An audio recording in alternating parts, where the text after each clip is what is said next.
ক্রিকেটের মোনালিসা, বিশ্বের কুখ্যাত ক্লাসিক্যাল ব্যাটসম্যান লিটন কুমার দাস।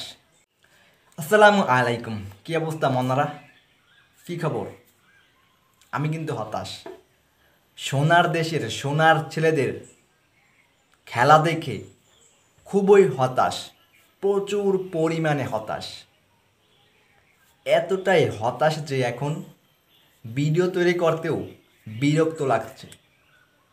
বাংলাদেশের জঘন্য খেলা দেখে এতটাই হতাশ।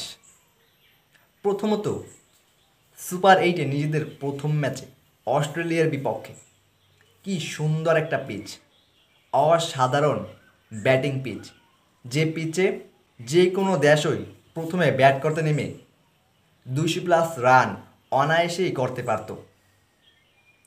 সেই পিচে সোনার দেশের সোনার ছেলেরা 150 রানও করতে পারেনি, মাত্র 140 রানেই অল আউট। এবং অস্ট্রেলিয়া খুব সহজেই বাংলাদেশকে হারিয়ে জয়টা তুলে নিয়েছে। যদিও ম্যাচে বৃষ্টি নেমেছিল, কিন্তু বৃষ্টির আগেই অস্ট্রেলিয়া খেলা একেবারেই নিজেদের নিয়ন্ত্রণে নিয়ে নিয়েছিল।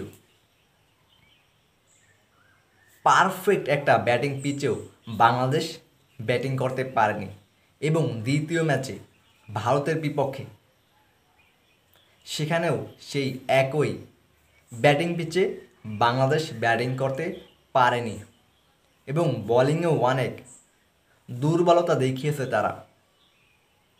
বাংলাদেশি বোলারদেরকে ইচ্ছে মতো পিটিয়ে ভারতীয় ব্যাটসম্যানরা 196 রান সংগ্রহ করে 20 ওভারে, মাত্র 5 উইকেট হারিয়ে।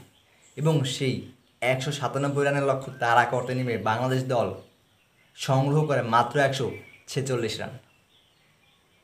এবং এই ম্যাচেও ভারতের বিপক্ষেও ব্যর্থ বাংলার তথা ক্রিকেটের মোনালিসা, বিশ্বের কুখ্যাত ক্লাসিক্যাল ব্যাটসম্যান লিটন কুমার দাস এবং তার সাথে জুনিয়র তানজিদ হাসান তামিমও। সৌম্য সরকার গ্রুপ পর্বের বাংলাদেশের প্রথম ম্যাচেই ডাক মারেন এবং সেখানে তাকে বাদ দেওয়া হয়। এরপরে তাকে আর দলে নেওয়া হয়নি, স্কোয়াডে একাদশে রাখা হয়নি। কিন্তু একের পর এক ম্যাচে ডাক মারতেছেন, ব্যাটিংয়ে ব্যর্থ হচ্ছেন লিটন দাস ও তানজিদ তামিম, কিন্তু তাদেরকে একাদশ থেকে বাদ দেওয়ার কোনো প্রচেষ্টাই দেখতেছি না ম্যানেজমেন্টের। দিনের পর দিন, ম্যাচের পর ম্যাচ তারা ঠিকই একাদশে থাকছেন, ম্যাচ খেলছেন এবং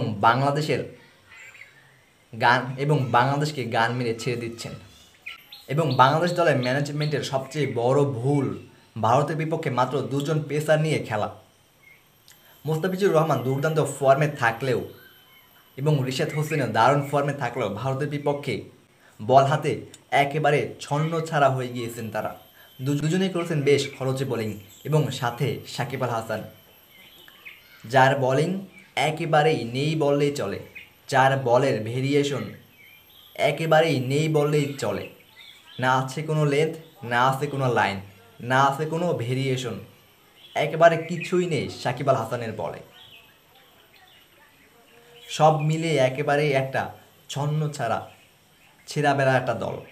ছোট দলের বিপক্ষে যখনই খেলা হয় তখনই তারা জ্বলে ওঠে, গর্জে ওঠে, কিন্তু বড় দলের বিপক্ষে খেলা হলেই বাংলাদেশ দল একেবারেই দুমড়ে মুচড়ে যায়, তাদের মাথায় ডাউন হয়ে যায়।